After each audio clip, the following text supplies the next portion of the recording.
ನಾನು ಇವತ್ತಿನ ವಿಡಿಯೋದಲ್ಲಿ ಕ್ವಾಲಿಟಿ ಆಫ್ ಸ್ಲೀಪ್ ಬಗ್ಗೆ ಮಾತಾಡ್ತೀನಿ. ಸ್ಲೀಪ್ ಆಪ್ಟಿಮೈಸೇಷನ್ ಅನ್ನೋದು ಒಂದು ವೈರಲ್ ಆಗ್ತಿದೆ ಅಂತಲೇ ಹೇಳ್ಬೋದು. ಆದರೆ 8 ಗಂಟೆ ನಿದ್ರೆ ಯಾಕೆ ಸಾಕಾಗಲ್ಲ ಅಂತ ಹೇಳಿದ್ರೆ ಇದರಲ್ಲಿ ಕ್ವಾಲಿಟಿ ತುಂಬ ಮುಖ್ಯ ಆಗಿರುತ್ತೆ. ದಿನದಲ್ಲಿ 7 ರಿಂದ 8 ಗಂಟೆ ನಿದ್ರೆ ಮಾಡೋದು ಸಾಧ್ಯವಾ ಅಂತ ಕೇಳಿದ್ರೆ ಹೌದು. ಆದರೆ ಈ 5 ತಪ್ಪುಗಳನ್ನು ಮಾಡೋದ್ರಿಂದ ನಿದ್ದೆ ಸಾಕಾಗಲ್ಲ ಅಂತ ಹೇಳ್ಬೋದು. ಹಾಗೆ ಈವ್ನಿಂಗ್ ಸ್ಟಿಮ್ಯುಲೆಂಟ್ಸ್ ಅಂದರೆ ಸಂಜೆ ಹೊತ್ತು ಕಾಫಿ, ಟೀ ಅಥವಾ ಎನರ್ಜಿ ಡ್ರಿಂಕ್ಸ್ ಕುಡಿಯೋದ್ರಿಂದ ನಮ್ಮ ದೇಹದಲ್ಲಿ ಅಡಿನೋಸಿನ್ ಬ್ಲಾಕ್ ಮಾಡುತ್ತೆ. ಇದರಿಂದ 6 ರಿಂದ 8 ಗಂಟೆಗಳ ಕಾಲ ನಿದ್ದೆ ಮಾಡದೆ ಎಚ್ಚರ ಇರೋ ಥರ ಮಾಡುತ್ತೆ. ಇದರಿಂದ ವಾತದೋಷ ಹೆಚ್ಚಾಗಿ ನಿದ್ರೆಗೆ ಡಿಸ್ಟರ್ಬ್ ಮಾಡುತ್ತೆ. ಇದಕ್ಕೆ ಸೊಲ್ಯೂಷನ್ ಏನಂದರೆ ಸಂಜೆ 3 ಗಂಟೆ ನಂತರ Ayurvedic herbal tea like ashwagandha ಅಥವಾ ಜಟಮಾಂಸಿನ 1 ಚಮಚ ನೀರಲ್ಲಿ ಬೆರೆಸಿ 5 ನಿಮಿಷ ಕುದಿಸಿ ಕುಡಿಯೋದ್ರಿಂದ ಮೆಲಟೋನಿನ್ ಅನ್ನೋದು ನ್ಯಾಚುರಲಿ ರಿಲೀಸ್ ಆಗಿ ಸ್ಲೀಪ್ ಕ್ವಾಲಿಟಿನ ಇನ್ಕ್ರೀಸ್ ಮಾಡುತ್ತೆ. ನೆಕ್ಸ್ಟು ಬೆಡ್ಗೆ ಮೊಬೈಲ್ ತೊಗೊಂಡು ಹೋಗೋದು, ಸ್ಕ್ರೀನ್ ಟೈಮ್ ಬಿಫೋರ್ ಬೆಡ್ ಅಂತ ಹೇಳ್ತೀವಿ. ಬೆಡ್ನಲ್ಲಿ ಇನ್ಸ್ಟಾಗ್ರಾಮು ಈ ಥರ ಸೋಷಿಯಲ್ ಮೀಡಿಯಾ ಸ್ಕ್ರಾಲ್ ಮಾಡ್ತಿದ್ರೆ ಬ್ಲೂ ಲೈಟ್ ನಿಮ್ಮ ಸರ್ಕಾಡಿಯಮ್ ರಿದಮ್ಮು ಅಥವಾ ತಮಸ್ ಗುಣನ ಡಿಸ್ಟರ್ಬ್ ಮಾಡಿ ಮಾರ್ನಿಂಗು ಹೆಡ್ಏಕು, ಫೆಟಿಗು ಈ ಥರ ಸಿಂಪ್ಟಮ್ಸ್ ಕಾಣ್ಬೋದು.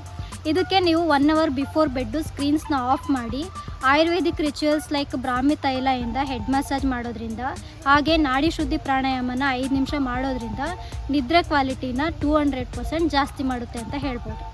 ಮೂರನೇದಾಗಿ heavy late night eating. For example ರಾತ್ರಿ 9 ಗಂಟೆಗೆ ಬಿರಿಯಾನಿ ತಿನ್ನೋದು. ಈ ಥರ ಮಾಡೋದ್ರಿಂದ ಡೈಜೆಷನ್ ಸ್ಲೋ ಆಗಿ ಪಿತ್ತ ಕಫದೋಷ ಇಂಬ್ಯಾಲೆನ್ಸ್ ಆಗಿ ಮಿಡ್ ನೈಟ್ ವೇಕಪ್ಸ್ ಜಾಸ್ತಿ ಆಗುತ್ತೆ.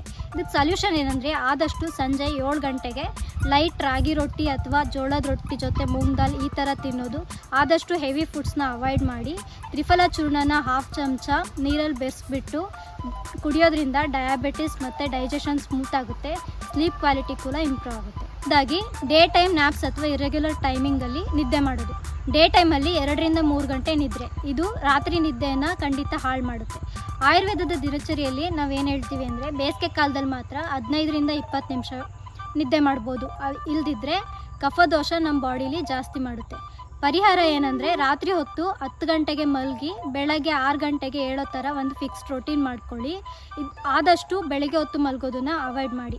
5 ರೌಂಡ್ಸು ಸೂರ್ಯ ನಮಸ್ಕಾರ ಮಾಡೋದ್ರಿಂದ ನಿಮ್ಮ ಸರ್ಕಾಡಿಯಮ್ ರಿದಮ್ನ ರೀಸೆಟ್ ಮಾಡುತ್ತೆ. 5ನೇ ತಪ್ಪೇನೆಂದರೆ ಸ್ಟ್ರೆಸ್ ವಿತೌಟ್ ವಿಂಡ್ ಡೌನ್ ಅಂತ.